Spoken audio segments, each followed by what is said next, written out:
Hey you guys, welcome back to the channel. It's Trey, and I want to talk about Milestone Entertainment, as Milestones is officially returning to the DC landscape, apparently, after lawsuits, relaunch, starts, failures, all that kind of nonsense.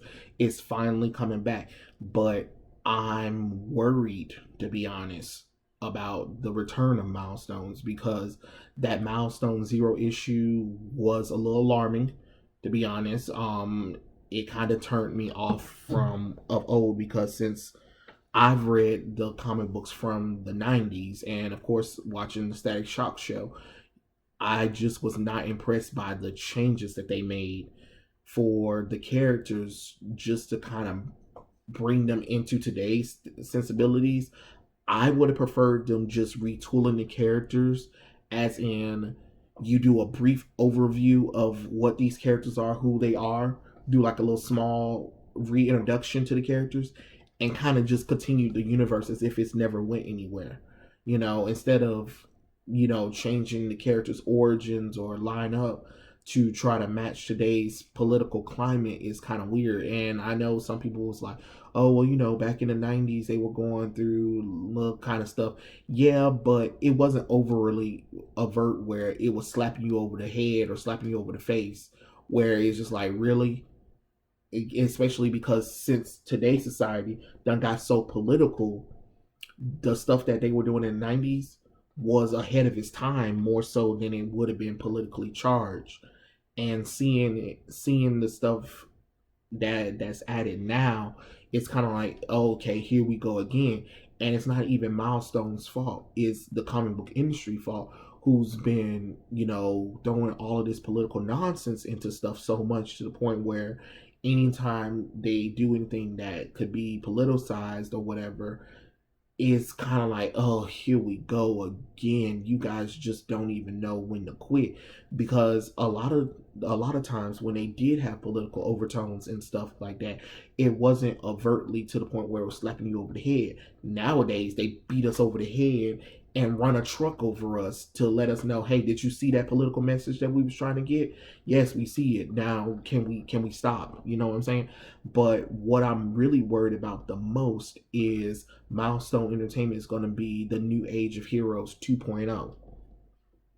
And if you guys don't know, after the events of Dark Knight's Metal, new characters and new heroes appeared after, DC Metal. And of course, it was a new Age of Heroes in that line that we had going on from DC Universe, and I was really excited about them, but they kind of gave up.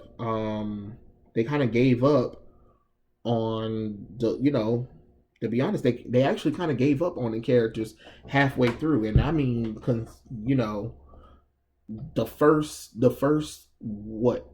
couple of comic books in the line, like the first two issues, the artists that they claimed was going to be there, kind of gave up. And that's another thing that I'm worried about, that they're going to do with Milestone. They're going to have these characters and they're going to give up halfway through because they don't think that it's enough of they're getting enough success.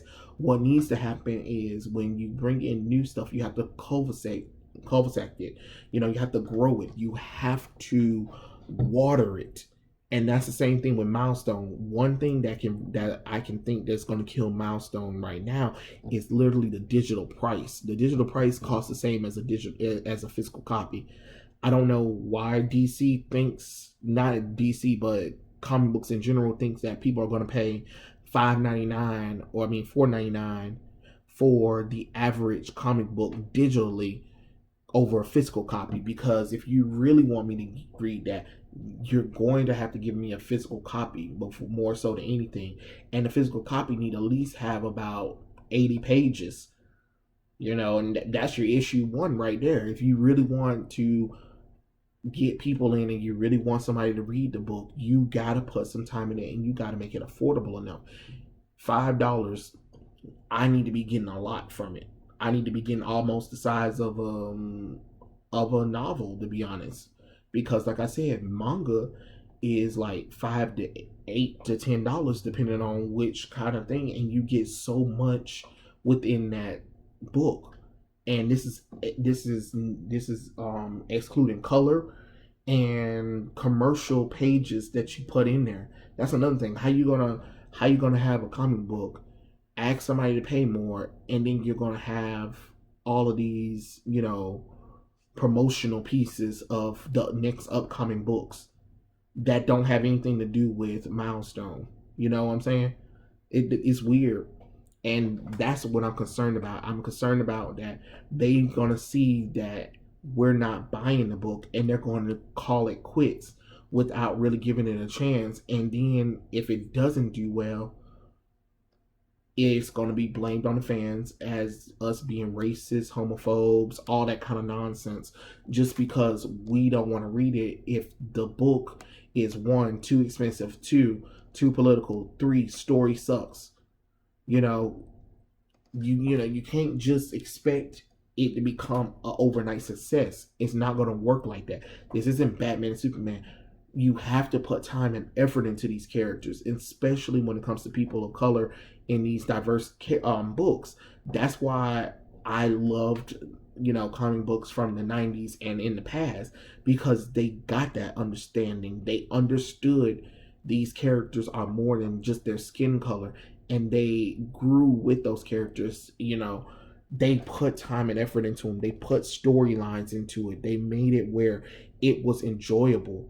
And yes, if they had a message to tell, they'll tell the message, but never to the point where it's so overtly obvious and it slaps you over the head and it doesn't turn you off. And they go on both sides, not just one side. And that's the problem. We don't have two sides of anything. We don't even have a middleman. Is this side is correct no matter what you say.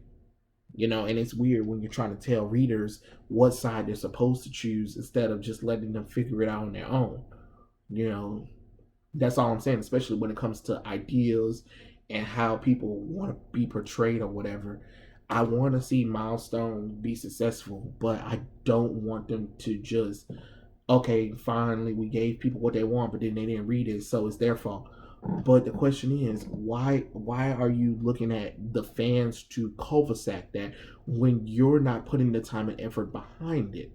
You know, don't pretend like you can't go back and read the original Milestone comic books and figure out what worked. And Dwayne McDuffie left an entire Bible about the world of Milestone. So again, you have no excuse on how you couldn't write these characters or anything, or what made these characters successful. He gave you a roadmap. You just got to use it. You just got to follow it, and you got to make sure it's affordable enough.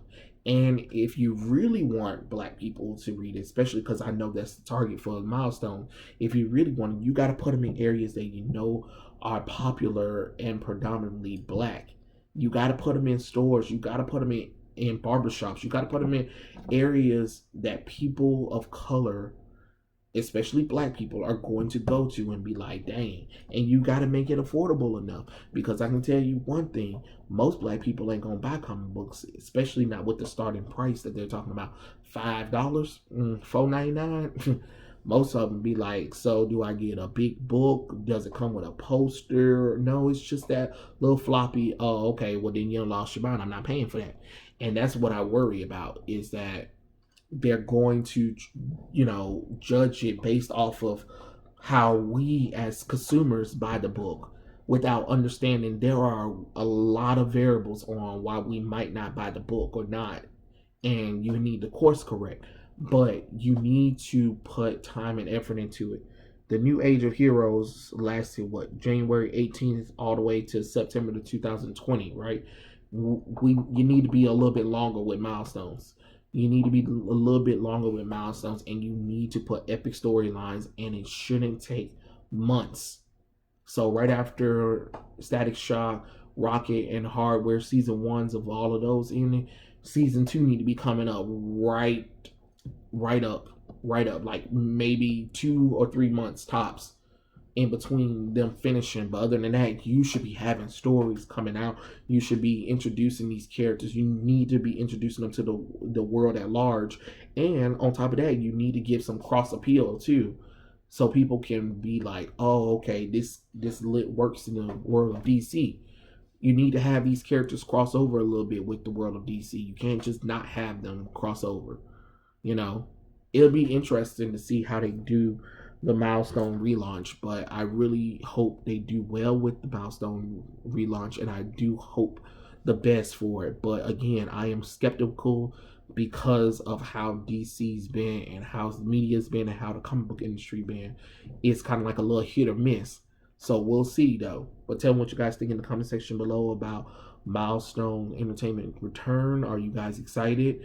I'm partially excited, but I'm partially fearful that it might turn into New Age of Hero 2.0, and we don't want that at all. But yeah, I'll catch you guys later. Peace out.